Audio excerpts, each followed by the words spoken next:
સાથીઓ તમને એક ખૂબ જ લાભદાયક સમાચાર આપી રહ્યો છું.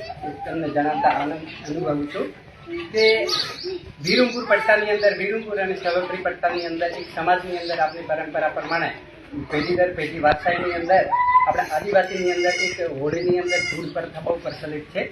એટલે આ સમાજની અંદર અમુક કુરિવાજો સમયાંતરે એમને મિટાવવા જરૂરી હોય છે. અત્યારે કાલે તારીખ 17/1/2026 રોજ ઢોલિયા ગામની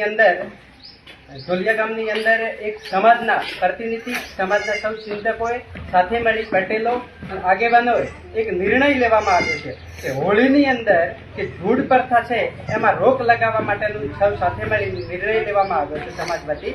એટલે સોશિયલ મીડિયાના માધ્યમથી આપ સૌને જણાવવા માંગુ છું કે આપણી સમાજની અંદર જે ધૂળ પ્રથા હતી એમાં ખરેખર રોક લગાવવામાં આવ્યો છે કાલે.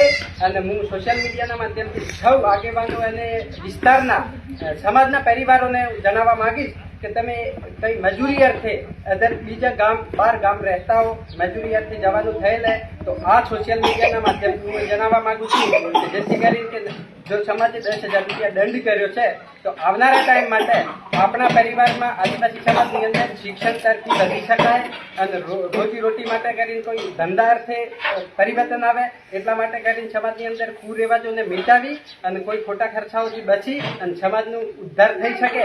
જેથી કરી સમાજે બહુ સારો એવો નિર્ણય કર્યો છે. તો આ સોશિયલ મીડિયાના માધ્યમથી આપણે જણાવવા માંગુ છું કે આવનારા ટાઈમ માટે એવા કોઈ કુરિવાજોમાં આપણે ના પડીએ અને શક્ય ત્યાં સુધી કે અત્યારે યંગ યુવા જનરેશનને શિક્ષણ તરફી વાળીએ. એટલા માટે સમાજના શુભ ચિંતકો, પટેલો, સમાજના આગેવાનો સૌ સાથે મળી આ નિર્ણય કરવામાં આવ્યો છે. એટલે આપ સૌને હું સોશિયલ મીડિયાના માધ્યમથી જાણ કરું છું અને આપને ધ્યાન રહે. અને જો કોઈ મજૂરી અર્થે બહાર રહેતા હોય એમને પણ એના માધ્યમથી ખાસ સૂચના.